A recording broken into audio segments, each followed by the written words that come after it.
A little bit of a slow load today. Weird, but okay. And we're broadcasting in 3, 2, 1, set.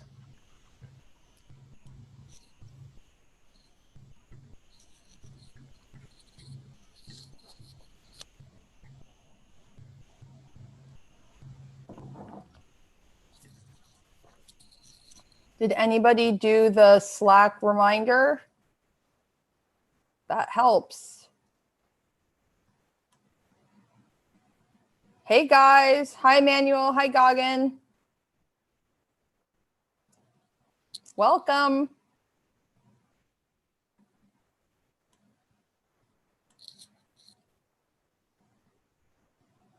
Guys, we'll get started in a minute. We're just waiting for a few more people. We just opened up the lines and the streams. In the meantime, we have our global pool countries. A bunch more are going to be announced today. So we look forward to sharing that with you. We'll just wait another minute for everybody else to join.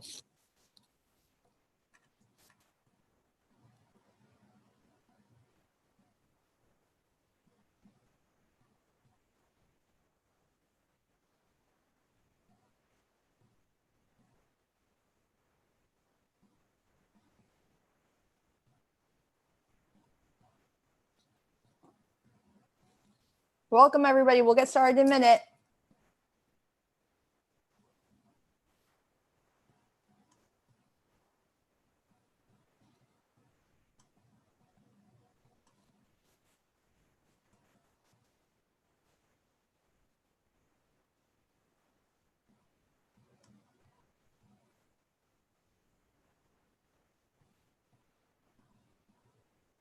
So for those of you just joining us, we'll get started in a minute. We had an additional 5 global pool countries added yesterday: Andorra, Jamaica, Palestine, Rwanda, and South Sudan. So we will post that in the chat. We'll make sure that it's clear on the chart, on the discussion board, etc. So if you are from any of those countries, you have until June 30th to complete the additional global pool applicant deliverables. Okay. And we will be sending you all of that information post haste very, very, very shortly. What's lovely is we actually have a Jamaican representative on our team. So I'm always so excited when I think about the great Jamaican entrepreneurs we've worked with over the years, and having someone on our team who understands exactly the challenges in an island country and wanting to scale and wanting to grow. So Matthew, I'm definitely going to call on you later. So get ready. Sure. Well, today is a really special day. We have the next 5 global pool countries, as we just said, which have hopefully been posted in the chat. Yes, they have. So we have 68 countries now, I believe, that are in global pool, which means there are additional deliverables that you have to do in order to be part of the global pool competition. If you're an idea or early stage company, you have 3 additional deliverables. Each should take you anywhere between half an hour to an hour to complete total. If you're a growth stage company, you have 2 additional deliverables to complete. We have the deliverables set for June 15th, and we really want to make sure that as quickly as possible you get those in. Why? Because yes, of course there's a deadline, but the challenge is when there's rolling applications, as we've done, if we get all of them at the end, things are going to get crazy really fast. So as they come in, as you complete your deliverables, we're reviewing them and then putting together a solid top 200 for an external group of judges to determine which ones will go into our global finalist pool, which means they are announced as the global finalist representing their country. Super exciting. And they get to participate in EWC Accelerates 2, which is our summer accelerator program, all virtual. Your participation in that really sets the tone for what we can expect from you in the potential global finals, meaning of the 400 or 500 companies that will be invited to participate in EWC Accelerate 2, only 100 go into the global finals. So this is really a chance for our mentors to get to know you, our team to get to know you. We'll be doing webinars, workshops every week, focused on what stage your company is in. You'll get additional new materials and support, and you'll be assigned an international mentor who's going to help you get really focused on one key challenge you're facing, as well as preparing for the global finals, meaning you will be filling out one sheet that investors and judges will be reviewing so they can actually really get to know you, your vision, and your company. And the mentors we've been talking to are incredible. We cannot wait to get you mentor matched ASAP, but it really comes down to you getting the work in and showing us that you're capable of high growth, high scale, and thinking through if you're the best fit to represent your company. Your country. I think that's one of the coolest things about Entrepreneurship World Cup. It really is about finding incredible entrepreneurs and businesses from every country in the world. So we're really looking forward to getting those deliverables in ASAP. So today, we've been talking to a lot of entrepreneurs as they participate in EWC and other programs we run. And we keep seeing an ongoing challenge as far as how they want to brand themselves as individual entrepreneurs, as companies, and what role that has in building strong partnerships. So today I'm going to be talking about thinking through what your brand is as a person and as a company, and how it really represents the future, the vision you have for the business, and how that attracts board members, partners, and investors. So I have a deck I'm going to be sharing, yay. And we will answer any questions you have regarding Global Pool, upcoming finals, etc. as we go. So screen, share, boom. So guys, I think one of the things I like most about the topic for today is it really makes you think about what's important for the future of your business and your team. Branding and growth through strategic partnerships. So I know a lot of you, you see me on a weekly basis. You may know a little bit about me, but there's a lot of different labels people could have put on me really easily. I'm a high school dropout. I'm a serial entrepreneur, but at the core, I'm a risk taker. And I really believe in finding ways to add value, always focused on education. And so the conversation today is really about how you build something that represents who you and your team are, so that you can build partnerships and strategy through all these relationships that you're able to access because of EWC and other partnerships, workshops, etc., that you may be engaged in right now. So the underlying fundamental question is, what makes a partnership work? To me, it really comes down to who you are as a person, as a company, and as a team. There's going to be a couple of little exercises as we go through this presentation. So be ready to be very honest with yourself. The you when nobody's looking. Who are you? What do you believe in? What do you care about? And it's kind of a key point in who you attract as partners, how customers view you, etc. So the first exercise of the day, what 3 to 5 words would your customers or colleagues use to describe you? So I'm going to give you 30 seconds, a minute, just right now. And it's, for some reason, when you write things with a pencil or a pen on paper, different neural networks go off in your brain that kind of open you up to a more creative process versus typing. So whatever it takes, I'm going to be quiet. What 3 to 5 words would your customers or colleagues use to describe you?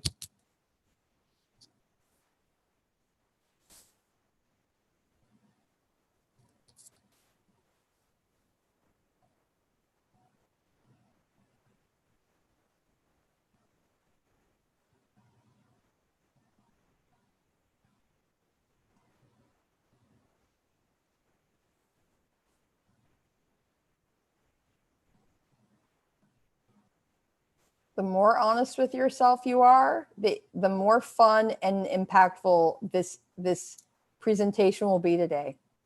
So 3 to 5 words customers or colleagues would use to describe you. Okay? Write them down and have them handy. We will need them later.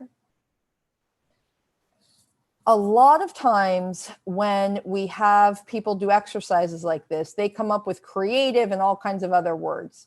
And I really want you to think about how terminology that you use to describe yourself and others use to describe you, how aligned it is to your value system.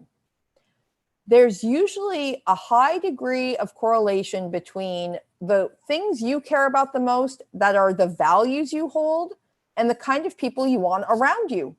So in our case, we really care about honesty, directness, quality. We care about transparency, commitment.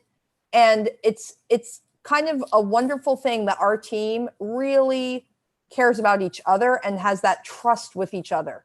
And I think that our partners and clients all over the world see that, because we care about doing things the right way, and we create a lot of trust with our clients. And I want you to think through the actions you have every single day, how you treat your team, how you treat your clients, and how that goes back into the kinds of partners that may give you a chance, how you're representing yourself to everyone else. Okay, so are any of these words on your top 3 list? Maybe, maybe not. Jot down a couple that you think would be potentially strong contenders for later. Are any of your words that you wrote down consistent with your brand promise? So a brand promise is what people can expect from your brand. And again, you may have a personal brand and you may have a separate company brand. One of the things that great entrepreneurs do, a lot of times the company starts around them, their expertise, their background, their network, etc. And then it starts to shift to be able to use the company brand as its own thing. And that's where you can start sending other people to represent your company without even thinking about it. I'm very lucky on our team that we have incredible people, so I don't have to show up a lot of times. And some of them are on this call right now. And it totally changes the way you're able to build and grow your business, because your brand promise can be represented by fantastic team members that believe the same things that you do, have those same values. And that's really a key component of building not only your brand, but your company brand to be something that people want to align with. And most importantly, that people can trust. So I love this slide, because a lot of times what you think of as a virtual presence, whether it's using social media, your LinkedIn page, etc., even your website, the virtual is sometimes kind of different than the IRL, than the in real life brand. And it's kind of a key component to think about. I'm sure all of us have met somebody online who seems really cool and outgoing and fun and interesting, and their tweets are so interesting. And then in real life, they blow everybody off. And it's kind of hard to reconcile what that is until you've had those experiences with business people, etc. Usually it's the opposite. Usually you find that people are nicer when you have a chance to meet them in real life, but you never know. Also, it's figuring out within your social media if something's appropriate for your professional life and something else might be appropriate for your personal life. I know a lot of my friends, and I started doing this a little later than I should have. I use Facebook for actual friends and relatives and staying in touch with things. And then my LinkedIn is my professional. I actually have a lot of my business associates who have become friends on my Facebook as well. But it's very simple to kind of keep those separate. Maybe Instagram you use for certain things, but really figure out what your brand image is on each of the different social media streams, your website, blog, Facebook posts, etc. It should be consistent. And you really want to think about what that messaging should be.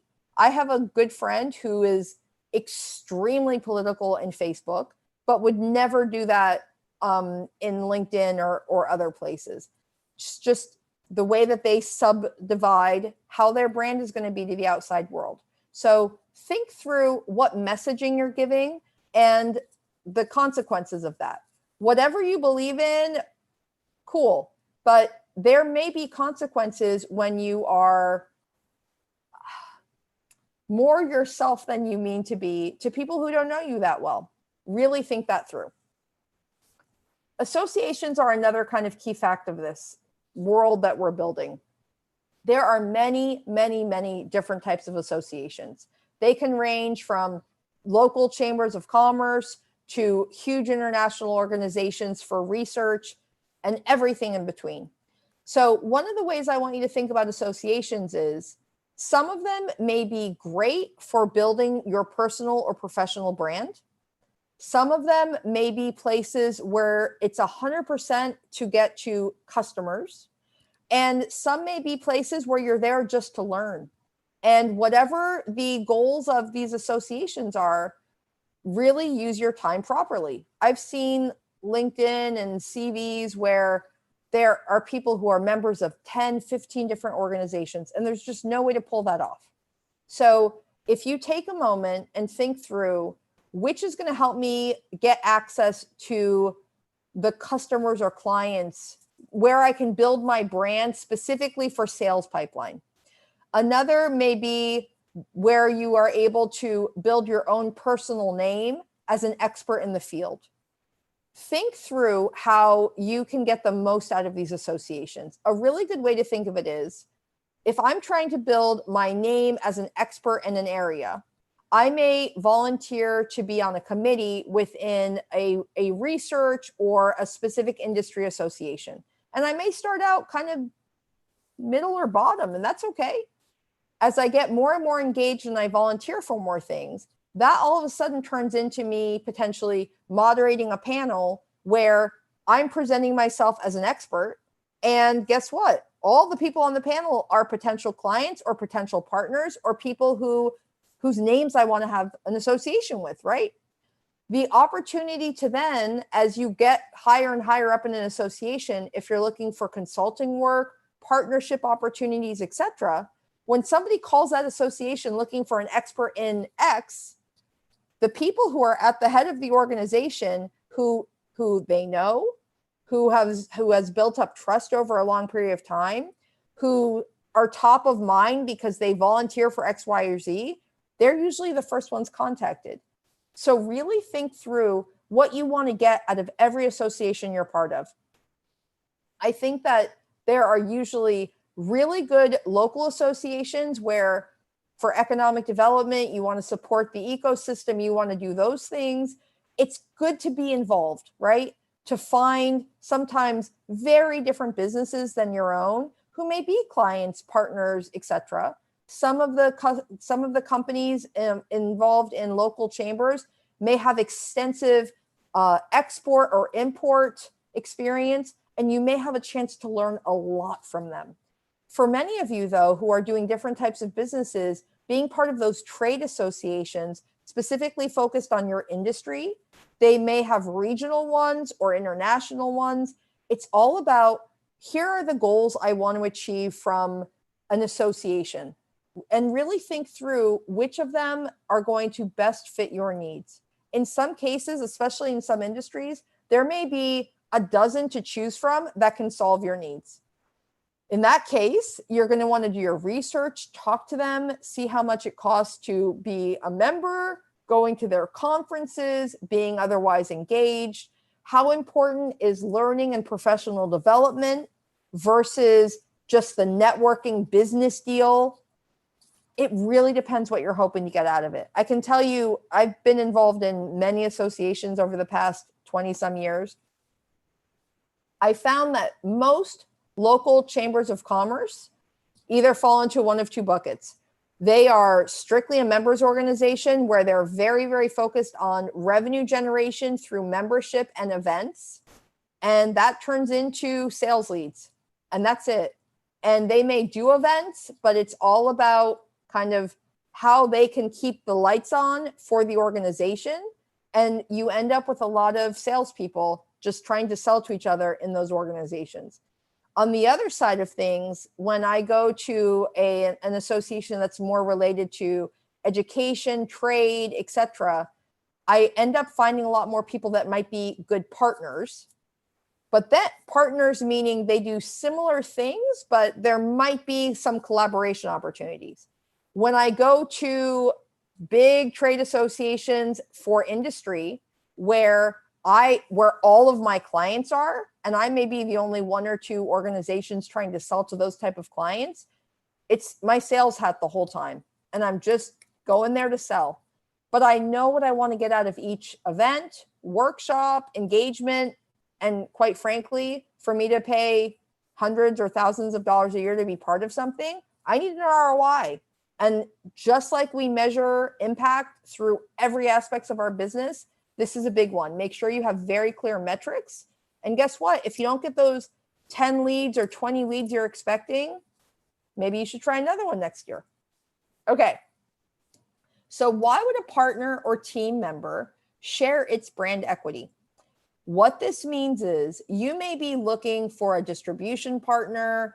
It might be a corporation that has a program to support startups where you can say to others, I was funded by them, or I'm part of their startup team, etc. Why would they share their brand equity with you? If you can answer that, that gets you more than halfway there. It's really about they have built a strong brand of trust over many, many years. How do you make sure that you are going to enhance their brand by being awesome on your own in representing them? A great way to do it is through publicity and awards. Now, I am not a huge fan of awards because I have been a judge many, many, many times for lots of different startup and business awards. And I kind of lost faith in a lot of the systems that create these awards. The challenge oftentimes is whoever has done a great job with publicity gets the awards. So it's this kind of spiral. And I find a lot of times the entrepreneurs that are just kicking butt and working their butts off, and their teams, they're pretty heads down, and they're not really focused on getting awards because their rewards are revenue, happy customers, company growth.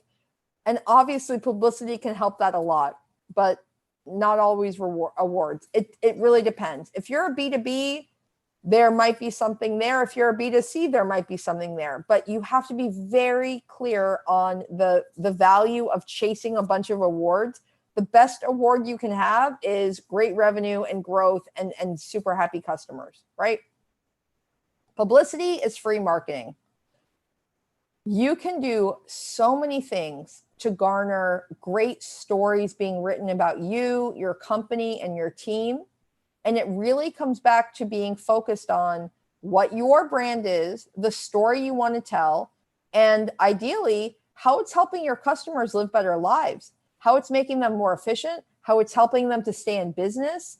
Whatever story is best going to tell the why and the value of your business through the eyes of your customers, that's the best publicity you can ask for.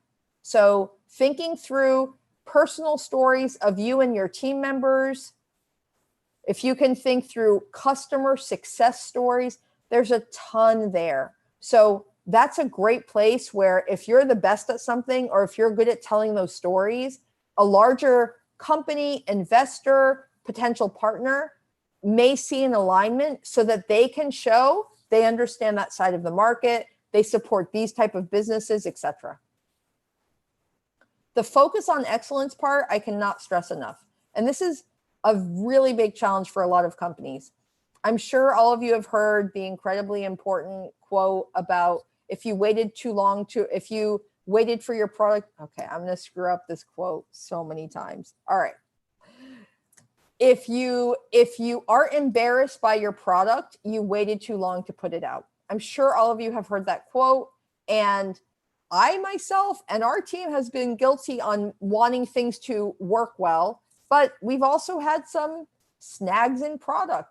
That's what happens, right? It's all about iteration and knowing that even when stuff doesn't go exactly perfectly according to plan, that's cool. But our goal is always to be excellent, always. And when your partners, when your customers trust that you aren't going to let them down and you're going to be honest about it. So when there is a challenge, when there is a problem, they know in advance and you work together to solve it, or you tell them, hey, this might happen, or this is happening, and here's what we're doing. It really makes a difference. So by focusing on that word excellence, I think tells a really important side of the story. It's making sure that everyone on your team wants to do things the right way the first time. It's not about getting something done and putting a check next to it. It's about understanding the very big picture of what your business strategy is, what your company might be working on, what your product strategy is, and having everything be aligned to long-term and short-term. And that's really a challenge for some people. I'm sure everyone on this call has people on their team who want to push. And that's awesome. I mean, all of us are pushing all the time. But the more you communicate and make sure that your team members are aligned and having the process and the stage gates so that people can make sure that the goal is about customer experience. The goal is about making sure everybody who touches your product, whether it's a drink or a software product or an egg, don't care what, or an awesome technical product, whatever it is, that it's always about the customer experience. It's not a check, I figured out this problem. Did I make my customer happy? Did I make his or her life easier? Am I adding value to that person who's interacting? And sometimes that customer is the person paying you, and sometimes that customer is the user or client of the person paying you. Either way, it's all about making sure you're solving a problem. And the only way to do that is thinking super long term as well as the everyday short term. Your personality is another really big part of the story. I've been kind of sad to see how many people I know who, as their company grows in some ways, they try to change into what they think a high growth Series B investment qualified entrepreneur may be.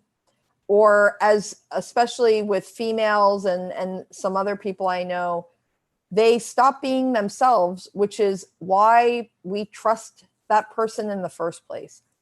Really think about who you are. And remember, we started this off as how would your colleagues describe you?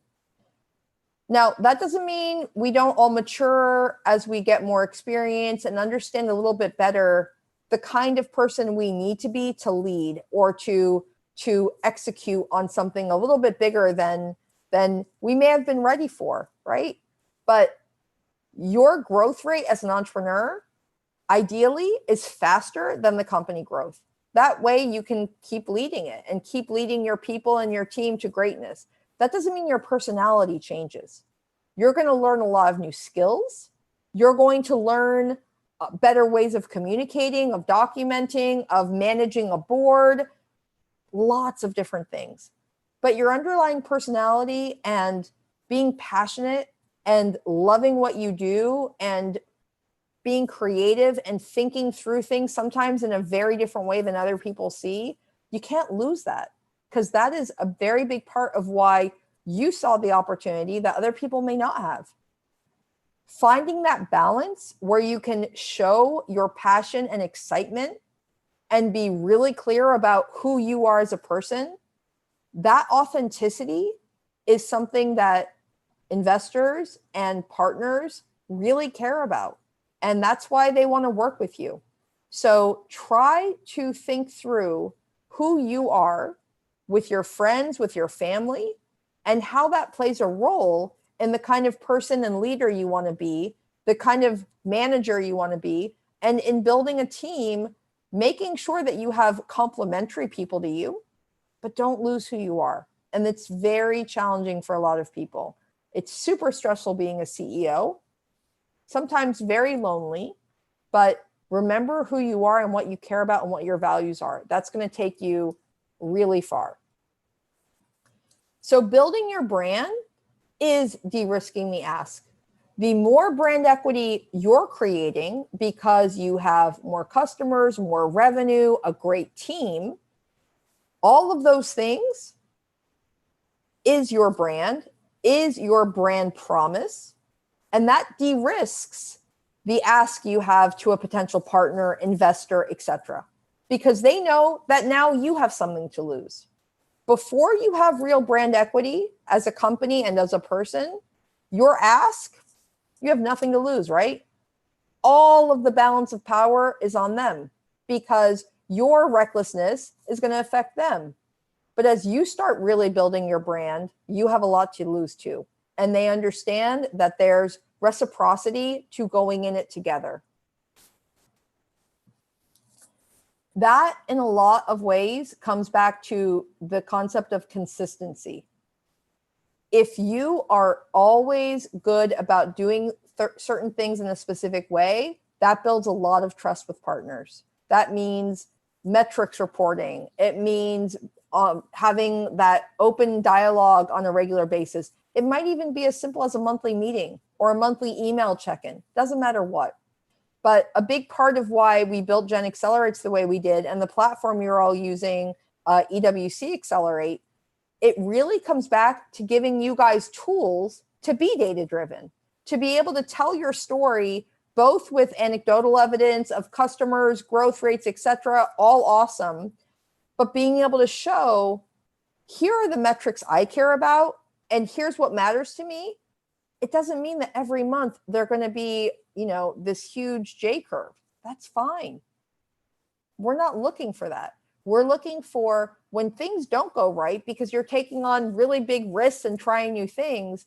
It's having that time to say, this could have worked better if this, and it's showing your ability to learn from all the tests you're taking, all those risks.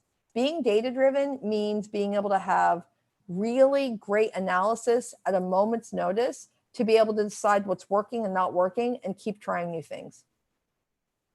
If you are able to be consistent in that mindset and have your team be very consistent in that mindset so that there's clarity on what's working and not working, everything gets changed. And guess what? Don't you trust people who give you information every single day with numbers and data? How would that be any different from a partner or an external person that you may not be in touch with as often? The more clarity you give people about the value you're creating, the value you're providing, the easier it is for them to trust you. It's that simple. And so much of partnerships and relationship building is trust and them knowing you're there, man. You're there with the answer. You're there with the information. And if you don't have it right now, you're going to get it. That consistency is the key to a great partnership. I love this picture. The power of being nice and ethical cannot be understated. It is really easy sometimes to think that, oh, well, there's a faster way to do it. And I'm just going to let them go and not give them the full explanation. Being nice all the time to everyone is really hard sometimes, especially, we're all super busy. Things are challenging. Everyone is stressed right now. No matter where you are in the world, there's a lot of stress. And as healthy and comfortable and safe as you and your families might be, there's a lot of suffering everywhere. And obviously, you guys are all in our prayers. We want the world to be recovering as quickly as possible. But with that stress, sometimes it kind of comes with a little bit more impatience and other challenges.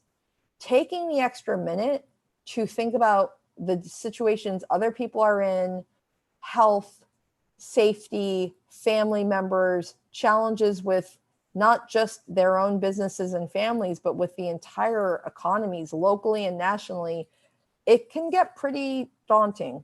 So doing the right thing always at the right time, it kind of goes back to consistency.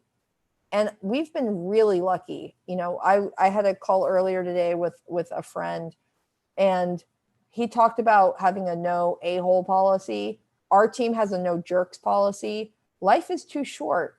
And if people are showing you that they're going to be curt, that they're not going to follow up, that they aren't going to do the right thing, that they aren't going to go the extra mile for partners, customers, and even their team members, those are probably not people you want to align yourself with long term. Now, also think from the other side. You may have team members right now who are crazy stressed all the time. And as much as he or she may want to be nice, some people deal with stress differently. You going the extra mile to be calm and patient and make sure that you're supporting every member of your team above and below and at your level, it just might be one of those things that saves your company and pushes you through this time period where everyone is suffering. So think through what that means. Again, it really comes back to trust. It comes back to understanding that sometimes you're the leader, sometimes you're the follower. Sometimes you have to be really strong, and sometimes it's okay to have a little bit more of a dependency on someone else on your team to get through. But always being nice, always being ethical, always doing the right thing, it makes it easy for your team members to be able to step in and say, hey, listen, we know this is crazy. How do we help you? And then it's up to you to be ready. So this isn't just about delegation. A lot of people think, oh, it's an issue of delegation. Sometimes it's also just being a team and helping people to not feel alone. So really think through what your team members, your clients may be going through. Don't just have that email, hey, do you need any extra support from us technically? No, be a human being. Really think through the stress everyone is under right now. Even when their companies are going well, that doesn't mean we're out of the woods. Take the extra time, build real relationships based on trust, and you'll see a massive difference in how you view your customers, your partners, and your team. So we're going to go back to the beginning of this conversation. You all have your list of what you wrote before of how you think they would describe you. What 3 to 5 words do you want your customers or colleagues to use to describe you? And when you think about what that is, it doesn't have to be about the company. It can be personally, but what are those words that's going to inspire you every day to potentially change your activities, change the way you are talking to your employees and your partners about the key values you have? How do you tell a story of the future you want your company to be known as? So I'm going to be quiet again. And then we're going to think through how different those words may be from your earlier words.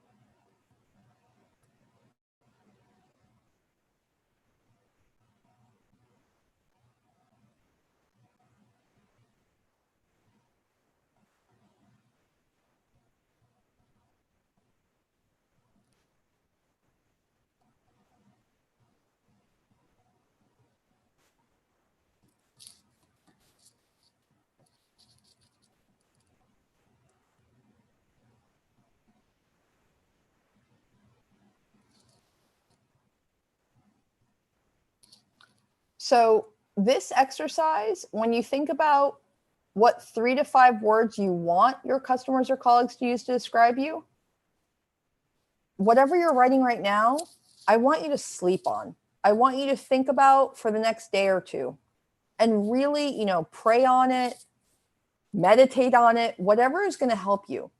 And really consider that those words are your mantra of how you're going to live and lead. You should have those words up when you finalize what they are, because you may have little tweaks over the next couple of days, or you may hear a word on a commercial and you're like, that's the one. But have those words up in a couple of really clear places in your house, whether it's on your bathroom mirror when you wake up, on your desk, wherever it's going to be a reminder of what's important to you. And it may be every year or two, you take a word out and put a new word in. But this is such a powerful piece of helping you be focused and centered on what matters to you and how best to serve your customers, partners, while still being authentic. And authenticity is the key. Don't pretend you're something else, but really think through what it means to be great and the best you. So that's it. I know that was a lot. So let's go through. I know that there are a lot of questions coming in. So I'm super, super excited to see. Whoa, lots of questions. All right. So we're going to start with, how do you rebuild trust when your brand equity has been compromised due to a failure to catch blind spots in your product process or meet customer expectations? That is a great question. First, you really have to think about, can you actually maintain and keep the customers you have, or has it been like irreparably repaired? My suggestion would be, whether or not there's even an opportunity to keep them, you call every CEO, you call every partner and say, I take full responsibility. This is what we learned. This is what the challenge was. It's on me. And I think that really changes the way, first and foremost, your team views that the buck stops with you. And that's a really important thing to think about. It's super easy to blame whatever other person on your team there was a challenge with. When you say, you know what, I didn't communicate this well, I didn't have enough conversations to understand what this was going to look like, I totally should have put more resources into that. Hopefully that rebuilds the trust within the team, which is sometimes harder to do than rebuilding trust with external partners and customers. But at the end of the day, CEO, it's on you. So I would call every single one of them. And obviously, if you're a B2B, that's less calls than a B2C, but take full responsibility. I failed to make sure we had invested enough in this. Here's what we've done. Here's how we're going to fix it in the future. We understand why you would be concerned. We actually had a challenge 5 or 6 years ago where we thought we had trained a couple of people on a product really, really well.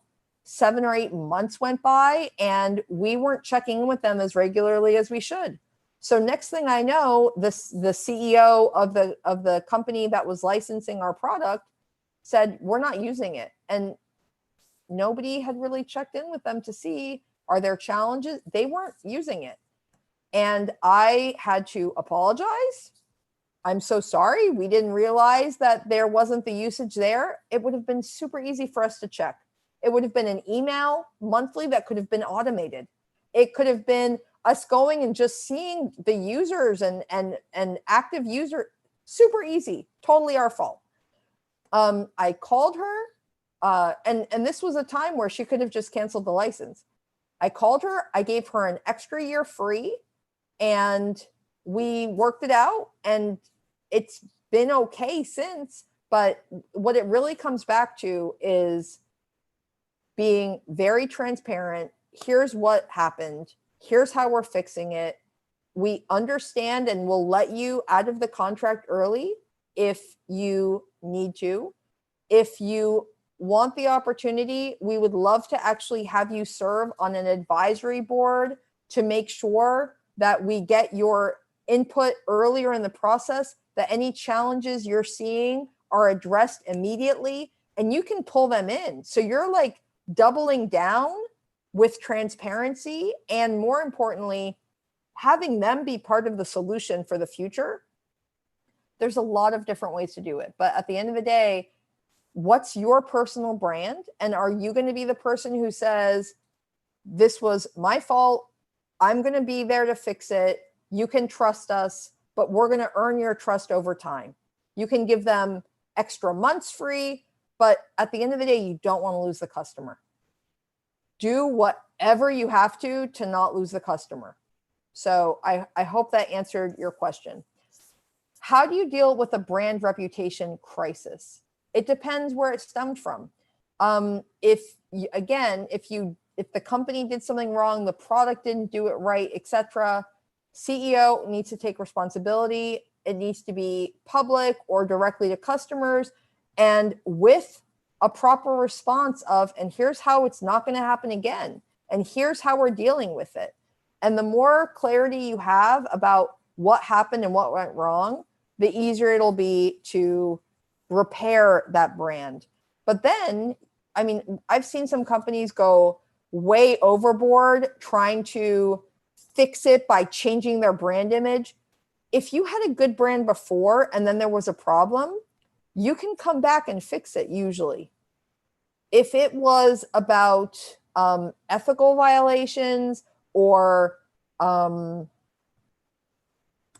environmental hazards, if it looks like the error was made because of greed, that's harder to come back from, especially greed at the leadership level. If it's a technical mistake or some kind of like unavoidable problem, if you're honest about it, people usually can forgive that. But again, it really depends. But I always think that, having that face-to-face conversation, here's what happened, miscommunication or our mistake or XYZ, but you have to mean it.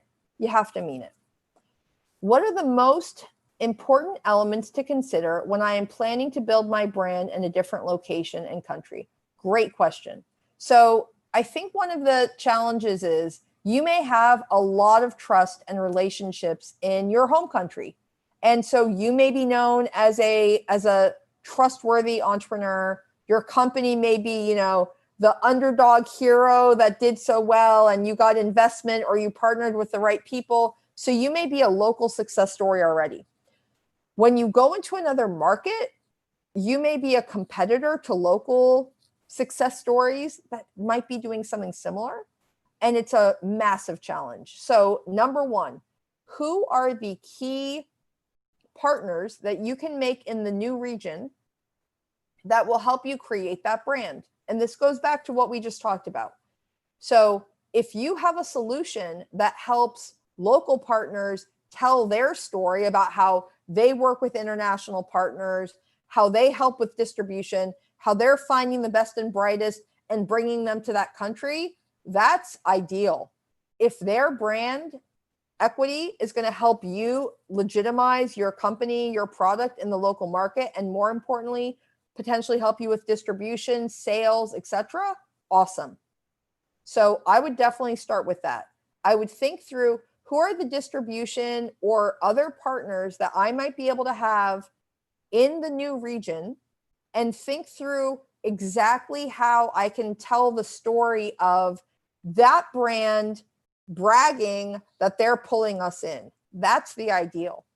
Another thing that we've had a challenge with a few times is companies in Latin America, for instance, who, let's say it's a Colombian company or Chilean company, when they try to sell into another Latin American country, still saying that their headquarters is in Chile or Colombia, it's actually harder for them to sell into those places. Again, it may be that there's a local competitor, whatever. We've had many, many companies actually come and do soft landing with us in Miami to then be able to sell into all of Latin America much more easily. So that doesn't mean you move your headquarters necessarily to the US. It means you might still have your headquarters in Colombia or Chile, but you have a Miami office or a New York office or whatever to be able to access the market, because unfortunately, sometimes people in other neighboring countries don't have the same level of respect as they may have for a larger country further away. So even if you're next door to each other, it might be easier to sell in from further away because of the brand equity, right? So when you think through the storyline of why will a local person in a new country or a new region give my brand a chance, how are you creating trust with them? It's publicity. It might be that the local papers can run a big story about your market launch. You might be able to work with the economic development group of that region so that they can announce, hey, we have this new company coming in. It might be chambers of commerce wanting your membership where they can promote you as well as a new member. There's a lot of different ways, but it's the same thing we've been talking about. It's why will that customer in that new region or new country give you a chance? So much of it is using that brand equity of a chamber, a partner, etc., to help you tell your story more efficiently. So marketing is wonderful, but you need a budget for that. Publicity, you don't normally may not need any budget if you have a good story to tell, but the partnership side can actually make you money and can supercharge your sales and revenue from that region, which, yay, revenue. Okay, next up, how can a company effectively build the narrative that makes the service or product second nature to understand? Whew. I mean, the best way to do that is to have your customers tell that story, right? And I think one of the challenges with that is a lot of us get very, very focused on the feature, right? We get focused on saying, this is great because it does this. A great example, Steve Jobs, right? So the original iPod had 5 gigs or whatever of memory, right? So it's really easy for us, you know, when we have any kind of technical products, we go into what we're interested in and how we're differentiated because of some technical feature that, because we know the industry or the products and competitors, that really matters. Does a customer care about that? No. The customer cared about 1,000 songs in your pocket. So how do you make sure that you're really understanding the customer's value? What's the exact value the customer, the benefit, right? So it's features versus benefits. As entrepreneurs, a lot of times our challenge is we focus on features. What the customer wants to hear is the benefit to them. So you need to really understand exactly how your current customers are explaining the benefits they're receiving. Then use their words and have them tell other customers about it. That's what virality is all about, right? It's customers convincing other people to be customers at a very fast rate. So I would, and this is something I'm guilty of all the time. I get really deep into the weeds and super technical about all the great things that our team has done. I mean, Matthew and Anna and Yehuda on our technical team work wonders with the rest of our technical team. And we're talking about features, and in reality, all I should be doing is using my customers' language to describe how we make their lives better, how we help entrepreneurs be more efficient, how we help them be data-driven. It's hard for all of us, but really think through what language it is that you're getting back from customers and use that in a way that helps the customers understand the exact benefits that they're going to use. You could even do a contest where your customers are showing why they love your product, right? On a phone, super simple, right? Them talking for 10, 15 seconds, and then you give somebody a prize, a gift card. It won't take much. You'll be shocked how many people will be part of that and tell their story and how it's helped them live better lives.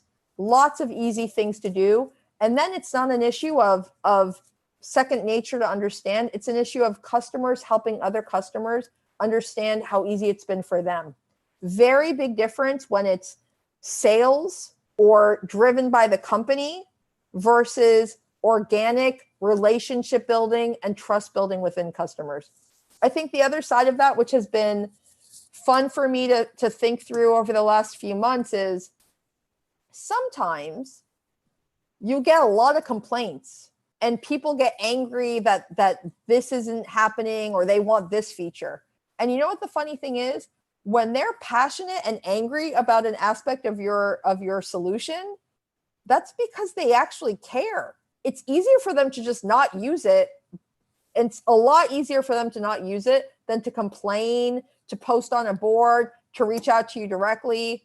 So really think through how you can harness that, because when you see stress and people being upset because they want X, Y, and Z, those are people who really care about your product being made better. So how do you engage them? How do you make sure that you keep an open line of communication? Because they may have freaking awesome ideas because they're the ones using your product. So make sure that that communication is clear. Make sure that those comments are coming back to you and your team. A wealth of information of understanding what they think would be good and what they think will be great, and potentially taking you on a whole new path. Okay. Can any partnership survive without watertight agreement, no matter how they see each other? That's a really good question. So I think one of the challenges a lot of people have when they're building partnerships is, especially on the entrepreneur side, we want a big partnership from the beginning, right?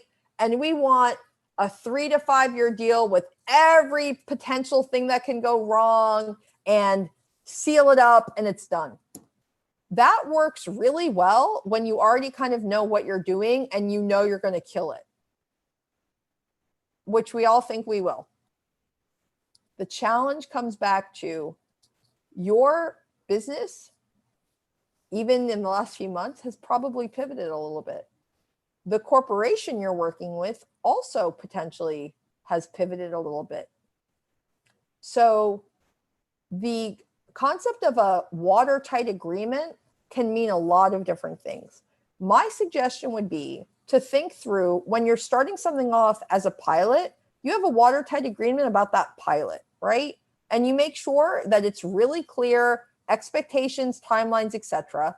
And you have some slack lists in there, because not everything's going to go according to plan. In fact, just within the relationship building, things are going to take a lot longer. And that actually can lead to a lot of trust being built and a lot of bonding between your team and a partner or a corporation's team, where that can like set the tone for a massively much larger partnership agreement that allows for more experimentation with a larger budget and all kinds of lovely things. So I think the concept around a watertight agreement,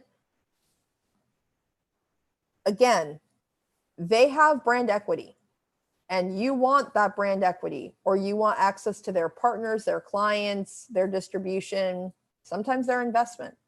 So as you think through what a watertight agreement will be before there's a long-term relationship versus what that agreement will look like after there's been shared learning and an experience and some success together, those agreements are going to be really, really different. So I think a partnership can definitely survive where there is good communication, trust, the similar mindset and values. What I have seen as a major challenge, you can have the best agreement in the world, but if your champion leaves, if the company that you partnered with changes direction, I mean, all of that can still die. So this is all about the consistency and brand building and relationship building and bringing it every day 100%. And if something doesn't go according to plan, you tell your partner in advance. You let them know that there's this challenge so that they can help you figure out how to solve it. That transparency, that consistency, again, having the values so that they have a heads up, you have a heads up. If you don't have consistent values from the beginning, I don't care how great your partnership agreement is. So really think those things through. And sometimes it's hard to get out of an agreement. Get to know them well. Make sure they know who you are. If you are upfront about the challenges you have in your business before you start signing something, they may actually find that refreshing. Again, it depends on the relationship you've built. So, but if you hide things and the trust is gone early, again, it doesn't matter how great the contract is, you'll be gone. And sometimes I've seen awesome partnership agreements where we thought that this company was going to totally win. They didn't disclose certain things. And then even a month after the agreement was signed, the company was like, you know what? We'll give you the money. We're not going to work with you. That does more damage than just don't risk your brand. Be transparent, honest, consistent, etc. All right, let me see. What's the best approach to build alliances within chambers of commerce and where there are many competitors? How do you identify the best ones? So I think this goes back again to the original brand story. So it's funny because when you think about who your competitors may be, a lot of us may think we don't have a lot of competitors because we focus in so narrowly on, well, we solve this for this. We're not dealing with that.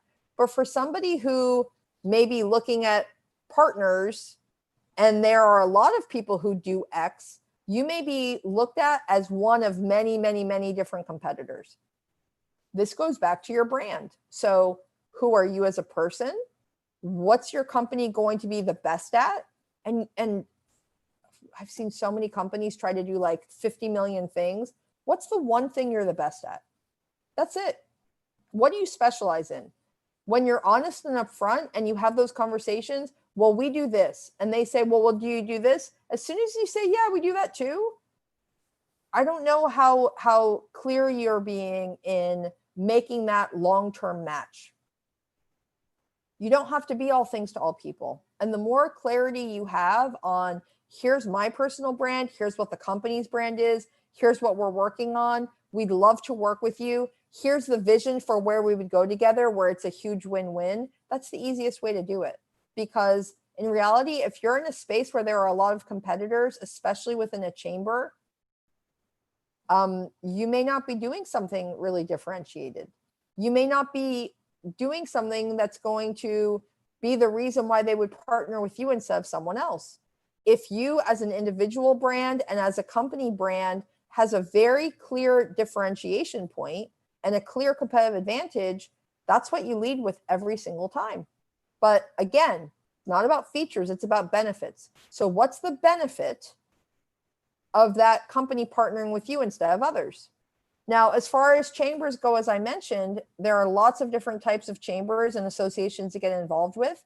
My focus would be on, how do I present myself as the leader and expert within the chamber on these topics? That means I may have to sponsor a seminar or workshop series. I may be offering to do them virtually or live because it's all lead gen, right?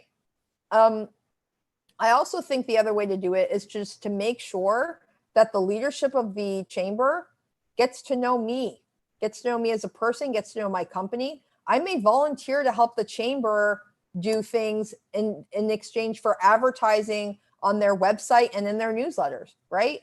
Maybe I take 2 hours a week to optimize their website or to help them understand branding, to build them a new logo, to do that, whatever it is. Maybe I have someone on my team where I can give them a few hours a week to support me. And that turns into free promotion, free advertising. So my name is the one always, there's lots of creative things to do. But it comes back to, again, if there really are a lot of competitors and you haven't figured out differentiation, that's a problem. And it means that it's not going to be an issue just for now. It's going to be an issue long term. So I would think that through. All right. For those of you just joining us, one of the very cool things that we've been doing is making sure you know the number of countries involved in this. We now have over 190 countries involved in EWC. And on the discussion board, you can find some of these partners. And I love the fact that some of you are chatting with me and giving me the words that you picked. Think through what words you're going to use when you're describing yourself in the message boards, when you first meet someone, you know, your elevator pitch. What does that really mean when you're introducing yourself for the first time, or a company? All right, another question. When a company doesn't have brand equity, how does a founder best leverage their personal brand to land their first paying customer? That's that's the kind of question I love, but you have to remember your personal brand equity, when you're getting that first customer for an untried product or service, you're really asking for a pilot, and you're asking that first customer to advise you about solving the needs of their company. That means if it doesn't work right away, they're going to be super positive and help you figure it out, because they're going to feel as though they've adopted you to help you get to some level of success. And there's a lot of ways to do that. But again, it's your brand equity as a person going in and asking for, hey, give me a chance. We want to build something that hasn't been done before. We love what your business does and the kind of team you have in place. We would love their guidance as we pilot our product with you and maybe 2 or 3 other companies, so that they don't feel like they own what you're doing. And we want to learn from you and with you about how best to serve you or your clients or your employees, etc. It's a personal plea, and it gives you a lot of opportunity to create the relationship early where, and you can say, we'll give you the first, after we test it and it's up to your standards, we'll give you the first 6 months free. Now, I've been in situations, and sometimes you're actually building for a customer, and that customer has very unique needs, and it actually almost makes you create custom software or a product for that one that may not be the right thing to serve the many. So you really want to make sure you have multiple first customers at the same time, so that if 1 or 2 drop out, you're okay. If 1 or 2 is giving you really specific things that they want that may be super niche, that aren't going to help you scale, you'll realize it early. But you just go in and talk to people, CEO to CEO, and ask for a chance. And I think you're going to be shocked by how many people are really excited. If you actually have a solution that helps their business, it's a win-win. And again, it's always focused on what the customer needs are. But make sure your first customers are going to be giving you advice and guidance that will help you reach lots more customers. What are the challenges around a founder needing to consistently be authentic? That's a really big, challenging one. How does that get mitigated? So sometimes authenticity is a challenge, because if your authentic you is crazy outspoken and overly confident, that will turn a lot of people off. I think what you want to do is find the best you, where you're really you, but you're still a human being that's not a jerk to everyone because you're so in love with yourself or your company. I would say that that's the biggest challenge. And some people who I know quite a few entrepreneurs who are freaking awesome entrepreneurs, fantastic, brilliant people, but they're not nice people. And they're not people I would want to be friends with, but I know them. The authentic version of, and I'm thinking of one specific person right now. This person is so rude, but he's brilliant. And I've been in touch with him for a long time. I talk to him occasionally, work with him really, really well, but it's worked really well for him because of the kind of clients he has. But it's also turned a lot of clients off.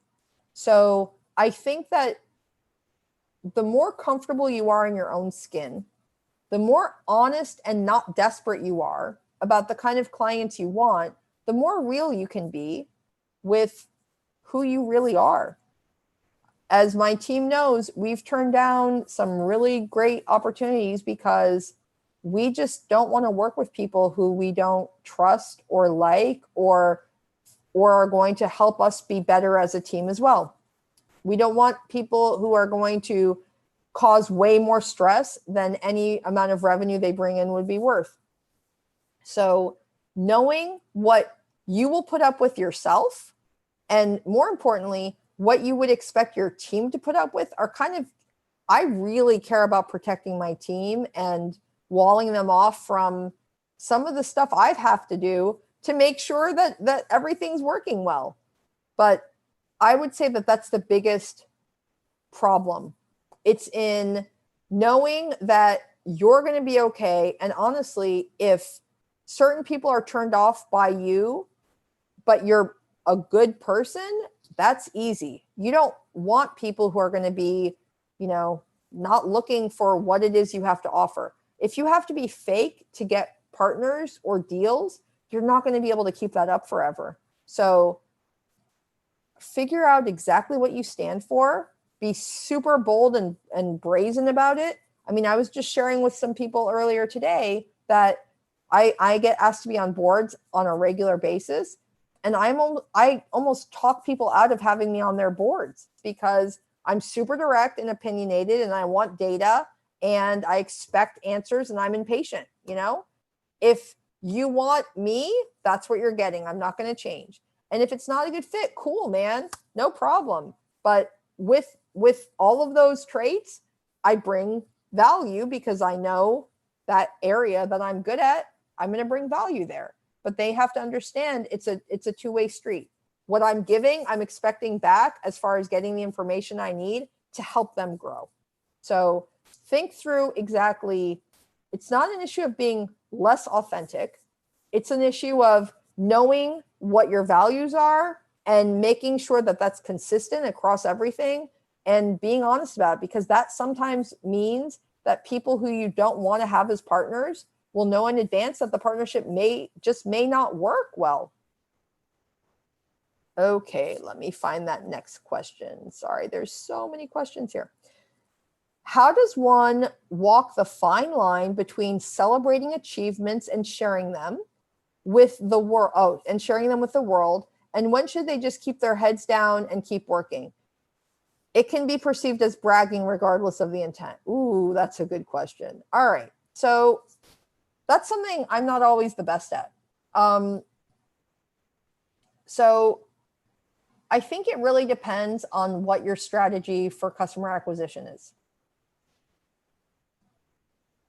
I think celebrating is really, really important. And it's something that I don't do enough of with my team, which I totally take the blame for because we're just always so busy. We don't often, step back and say, great job, guys. This was awesome. I can't believe we pulled this off, and yay. And I need to work on that. I take full accountability for that. When you're doing it externally, I think that there's kind of layers to externally. If you have a company newsletter or a regular piece of communication that goes out on a regular basis where the story of success isn't closing the deal, but having the customer tell the story of what worked well for them, that case study approach, as I mentioned before, that's going to work all day, every day, guys. Okay. So if it's retweeting a tweet from a customer talking about this, if it's that you guys won an award, if it's a positive story about you, that's not bragging. That's facts. And yay for you guys. Awesome job.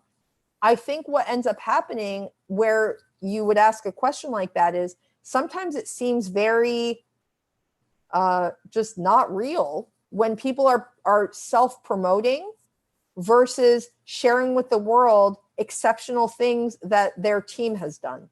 So I think it's finding that balance. As a CEO, it's really easy to talk about great things the team has done, great things happening with your clients and partners. And I think that that's the way I would approach it. And this is true, not just for, kind of external, but I've seen many entrepreneurs just be so humble that they're not even taking credit for the amazing things that their teams have accomplished. And I see that in pitch decks sometimes too. I have a terrible joke and you guys can make this joke work in any region of the world. I want you to imagine 3 countries in your region, same pitch deck. You'll find that in one of the countries, the entrepreneurs are super over the top. Everything's the best. They may have, no matter who's pitching, let's say it's a company that's raised $500,000. Nothing huge and crazy yet. In one country, there's always this thing where they're bragging and everything's the best. And you would think the way they're pitching, they're already a $20 million company. Another country nearby, you have more humility because of the history of the country. Maybe they're more technical and detail oriented, and they understate everything, right? And the way they're talking about it, they could be doing amazing things, but it's so understated because they don't want to brag, because culturally it's just not appropriate.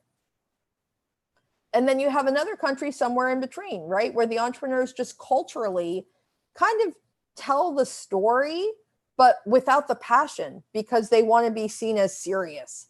That's true in Asia, Latin America, Middle East. I mean, there's always these nuances across some of the cultures, the local context of what's appropriate.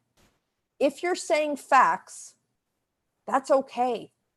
If your customers are saying really wonderful things about you and sharing those as case studies where you're promoting them and promoting yourself, that's the best.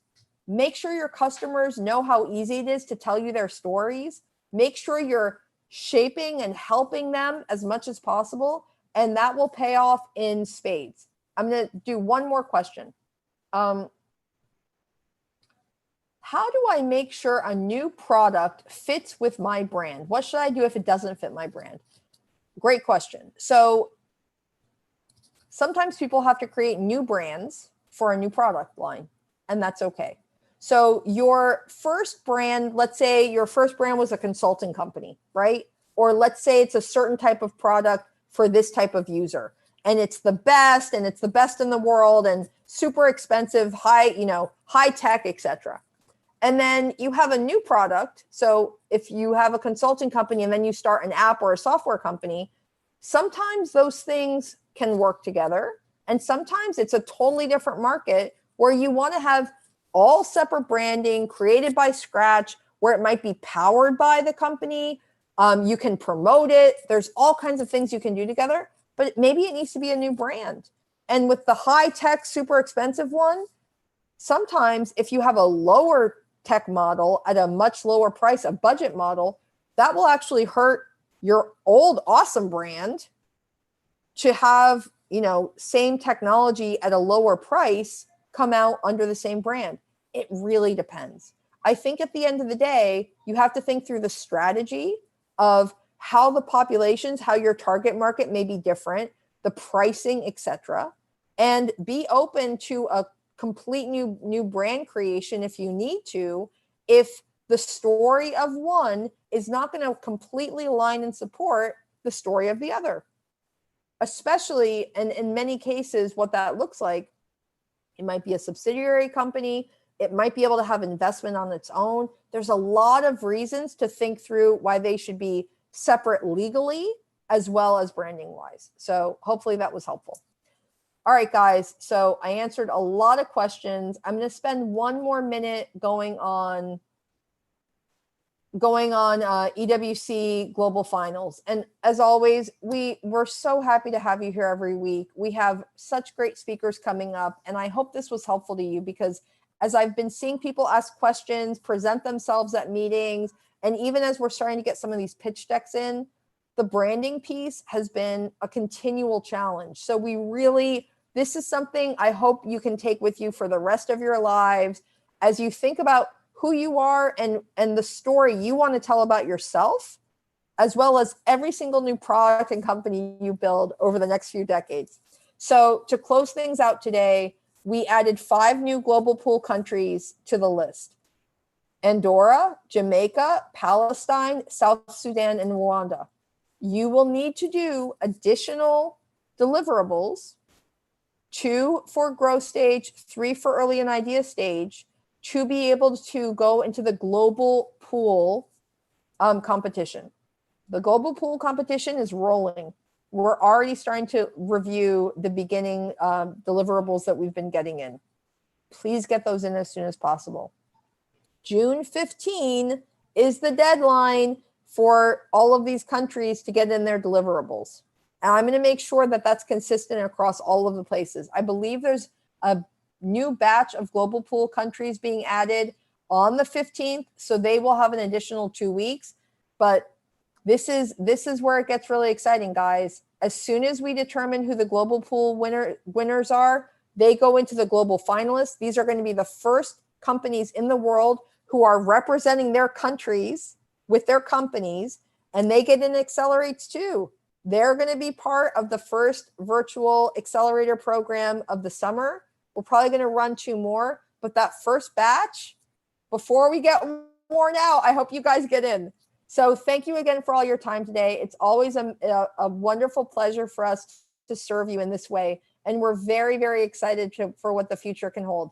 If you're in Global Pool, though, get your deliverables in. Okay, guys? Have a great week. Enjoy yourselves, and we'll see you again soon. And please go on EWC Accelerate. Be on that discussion board. Check events. There's a ton of stuff there we want you to engage with. It's all to help you not just be competitive in the competition, build better businesses, and find each other. Okay? Bye, guys. Thank you.